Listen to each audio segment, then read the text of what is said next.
meus queridos estudantes do nono ano. Estamos aqui para a nossa terceira videoaula.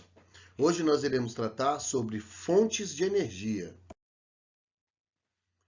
Vamos abordar inicialmente a diferença entre fonte de energia primária e fonte de energia secundária.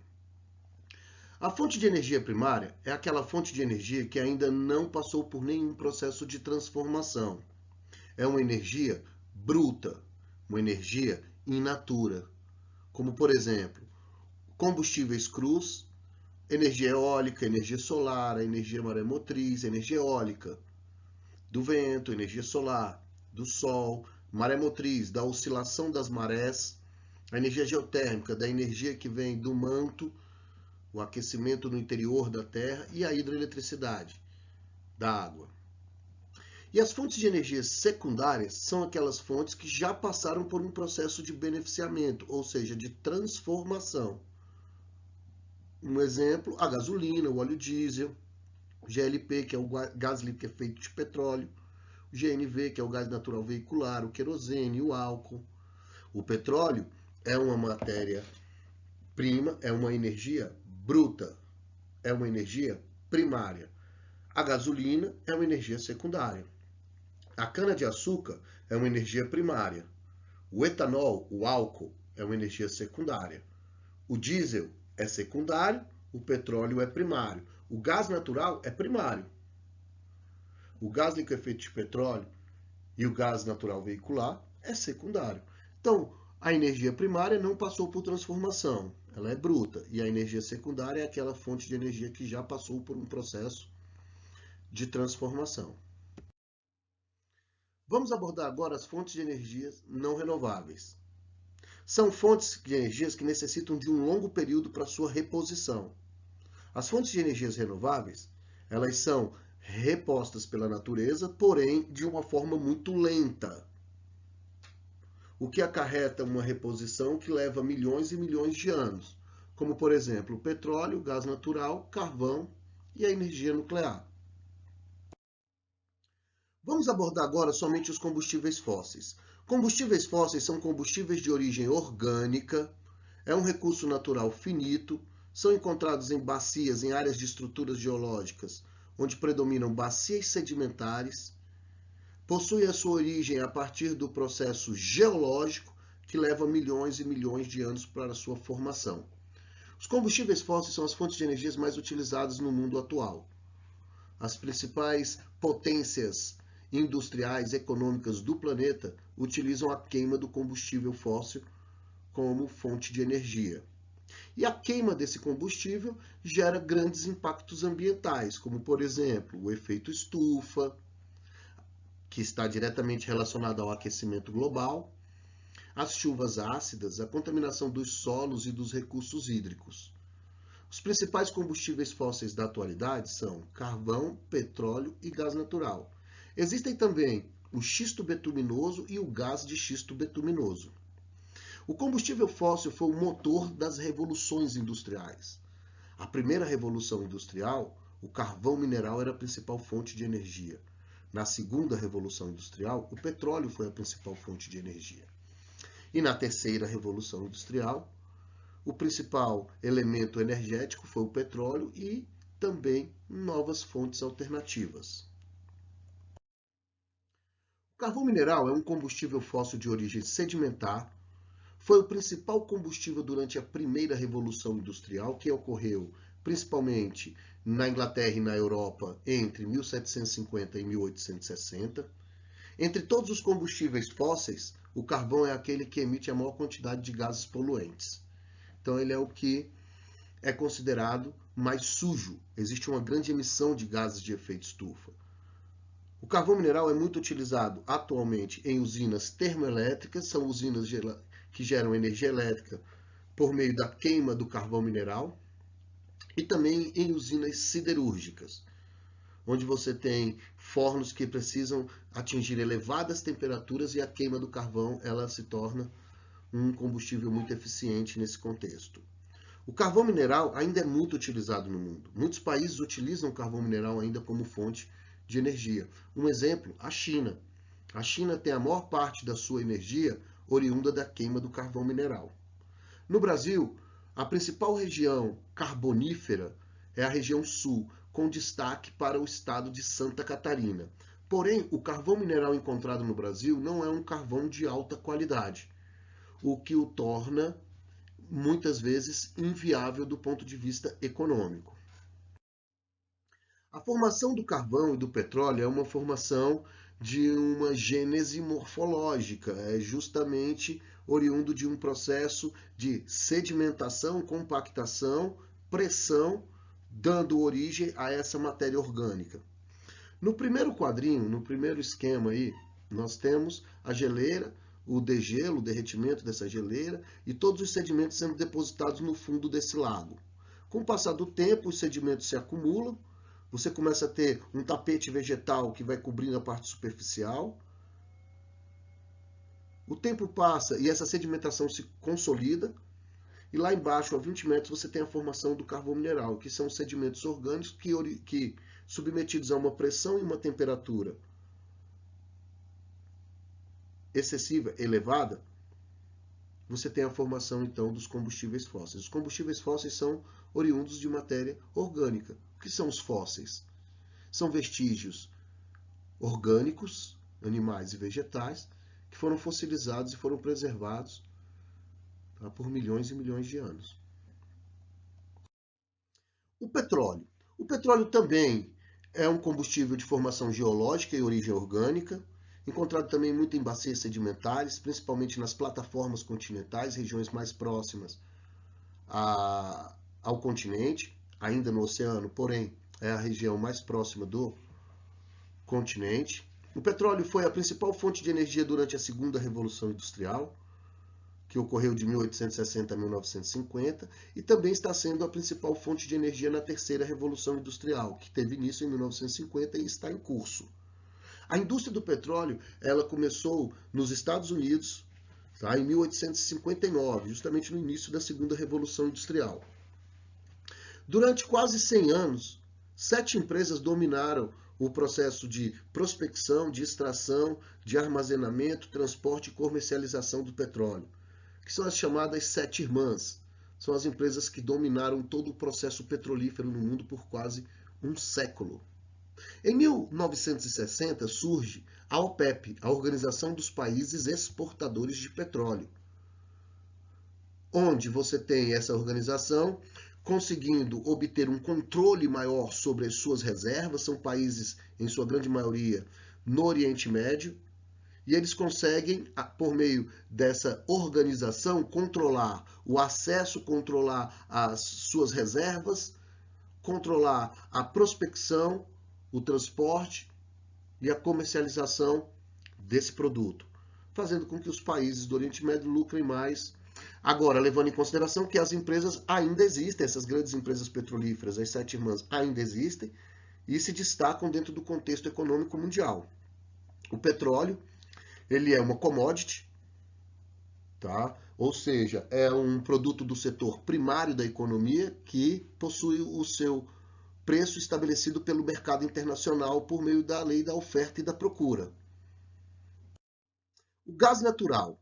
O gás natural também é um combustível fóssil, tá? Um combustível sujo, emite grande quantidade de gases de efeito estufa, assim como o petróleo e o carvão mineral. Tá? O gás natural ele pode ser encontrado sozinho ou ele pode ser encontrado em conjunto com o petróleo. É fonte de energia para os automóveis. Aqui em Brasília a gente não tem muito essa realidade de utilização do GNV, que é o gás natural veicular. Porém, nos estados do Rio de Janeiro e nos estados de São Paulo, Rio de Janeiro, Belo Horizonte, estado de Minas Gerais, e na região sul, isso é uma realidade, tá? Que então se torna aí um combustível muito barato em relação ao petróleo e em relação também ao diesel. Os fogões, que é o GLP, que é o gás liquefeito de petróleo, tá? A geração de energia por meio das usinas termoelétricas, fornos de indústrias e também serve como matéria-prima para a indústria petroquímica, para a produção de lubrificantes, para a produção de fertilizantes, para a produção de camada asfáltica, polímeros e plásticos em geral. Uma vantagem que o gás natural tem diante do petróleo e do carvão é a possibilidade do transporte por meio de gasodutos. Gasodutos são grandes tubulações que permitem um transporte contínuo que independe das condições dos intempéries climáticos. Então pode estar nevando, pode estar chovendo, pode estar fazendo sol, pode estar uma tempestade, que não tem problema. Você vai ter um fornecimento contínuo por meio desses gasodutos. Dutos viários, que é um meio de transporte muito eficiente para o gás, para o óleo e também para a água. A energia nuclear. Bem, a energia nuclear é considerada uma energia não renovável, porém ela é considerada uma energia limpa. Diferente dos combustíveis fósseis, carvão, petróleo e gás, a energia nuclear ela é uma fonte de energia não renovável, porque você tem minérios radioativos que demoram um tempo elevado, milhões e milhões de anos para reposição na natureza. Porém, no momento da produção energética não existe a emissão de gases de efeito estufa. A energia nuclear ela consegue produzir grande quantidade de energia em um pequeno espaço, o que de certa forma é uma vantagem, porque você pode colocar a usina nuclear em qualquer lugar. Diferentemente das outras usinas geradoras de energia, a usina nuclear ela não depende de estar próximo da matéria-prima. A usina hidrelétrica ela precisa de um rio. A usina termoelétrica precisa de estar próximo ao petróleo ou ter um sistema eficiente de transporte. A usina eólica ela precisa de vento. A usina solar ela precisa de sol. A usina nuclear não. A usina nuclear ela pode ser instalada em qualquer parte. E ela gera muita energia em um pequeno espaço, o que pode facilitar os grandes centros consumidores de energia. Você pode perceber que as usinas nucleares se localizam próximo aos grandes centros consumidores. No Brasil nós temos 3 usinas nucleares, a usina de Angra 1, Angra 2 e Angra 3, somente 2 funcionam. E Angra dos Reis é um município no estado do Rio de Janeiro, que se localiza próximo ao Rio de Janeiro, cidade, região metropolitana do Rio de Janeiro e a região metropolitana de São Paulo, que são os 2 maiores centros consumidores de energia do Brasil.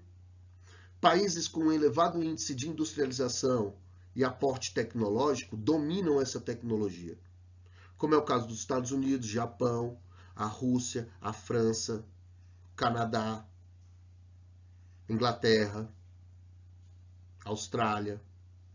O grande problema da energia nuclear são os acidentes. Porém, se levarmos em consideração o período de utilização da energia nuclear, ela é considerada uma das fontes de energias mais seguras. Nós tivemos até hoje 3 grandes acidentes nucleares no mundo. Chernobyl, em 1985, antiga União Soviética, atual Ucrânia.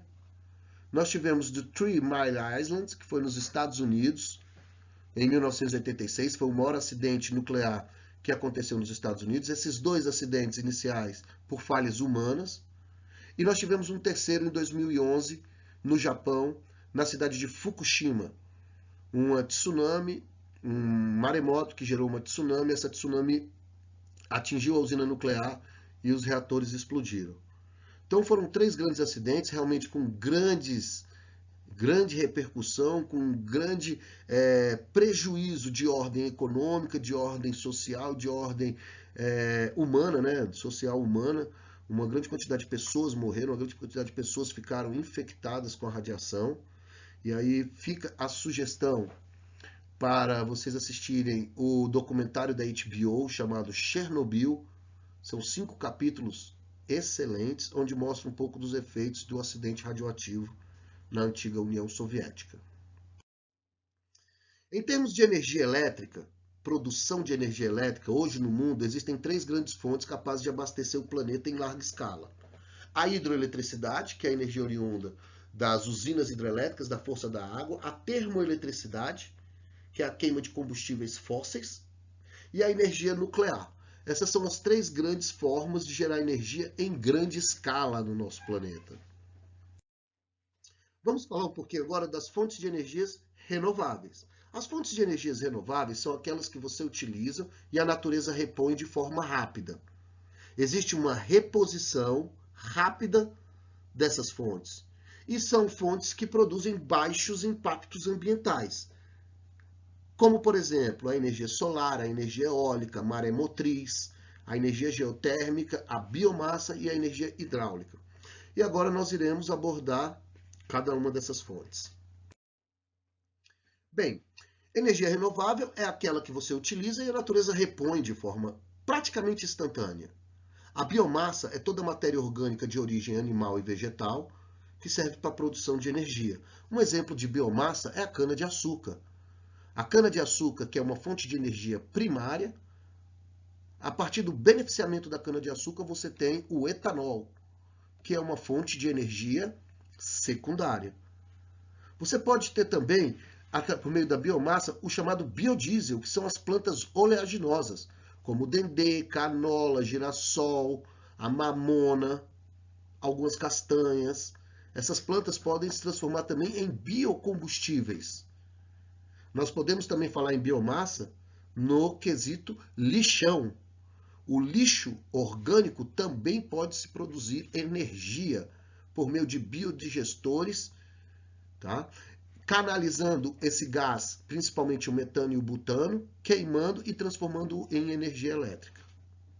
Existem 2 projetos desses no Brasil, um na Baixada Fluminense e outro na Baixada Santista, onde eles conseguem produzir energia para mais de 100 mil pessoas a partir da matéria orgânica colocada no lixo.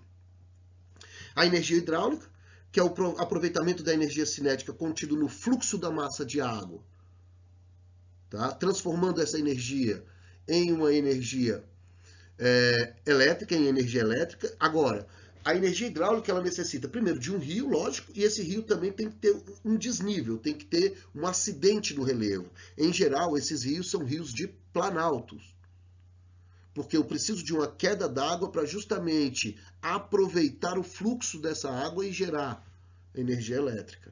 O Brasil se destaca muito na energia hidráulica. O Brasil é o segundo maior produtor de energia hidráulica do mundo, perdendo para a China. A energia solar consiste na energia produzida pelo Sol, captada por meio de células fotovoltaicas, que utilizam uma alta tecnologia e a utilização de minérios raros, que faz com que essas células se tornem caras. É uma fonte de energia ainda muito cara, porém é uma fonte de energia renovável e limpa. A energia eólica, que é a energia produzida por aerogeradores, que captam a força do vento, movimentando o hélice e gerando assim energia eólica. Também chamado de catalisadores eólicos. Beleza? É uma energia limpa e renovável. A energia oriunda da maré motriz, que é o aproveitamento da oscilação da maré alta e da maré baixa. Essa oscilação ela tem que ter entre 5 e 7 metros para se ter viabilidade econômica na produção de energia. Aqui no Brasil nós temos a usina de Pecém. E a energia geotérmica, que é uma energia oriunda